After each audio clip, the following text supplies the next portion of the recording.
అందరికీ నమస్కారములు. ఈ రోజు నిత్య సురభి చారిటబుల్ ట్రస్ట్ పుట్టినిల్లు ఆశ్రమం ఆధ్వర్యంలో ఇక్కడ ఆత్మకూరు మండలము పాపంపల్లికి వచ్చాము. పాపంపల్లిలో ఏం పేరు మా పేరు నందిని వాళ్ళ ఇంటికి వచ్చాము. ఈ కార్యక్రమంకు ప్రవాస భారతీయులు ట్రస్ట్ సభ్యులు మా అన్నయ్య సహకరించారు. వీళ్ళ కోసము ఒక 33 రకాల వస్తువులు తీసుకొచ్చాము. దాంతో పాటు ఒక బియ్యం ప్యాకెట్ 26 కేజీలు బియ్యం ప్యాకెట్ తీసుకొచ్చాము. ఎందుకు ఇక్కడ వచ్చి ఇస్తున్నామంటే నందినికి అవసరం ఉంది కాబట్టి ఇస్తున్నాము.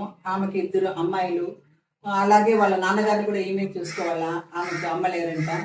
కాబట్టి కుటుంబం బాధ్యత అంతా ఒంటరి మహిళ ఒకరే ఉంటారు. పిల్లల్ని చదివించుకోవడము, తండ్రిని చూసుకోవడము, తండ్రికి కూడా అనారోగ్యము, షుగర్ బీపీ ఉంటున్నాయి, ఆయనని చూసుకోవాలా. తను ఏదో చేతనైన పని చేసుకుంటూ కుటుంబాన్ని పోషించుకుంటున్నారు. వీళ్ళ గురించి వేరే వాళ్ళు చెప్పడం వల్ల మనం ఆలోచించి వీళ్ళకి ఇద్దామని చెప్పి ట్రస్ట్ సభ్యులతో మాట్లాడి అన్నయ్యతో మాట్లాడితే తప్పకుండా ఇవ్వండి అన్నారు.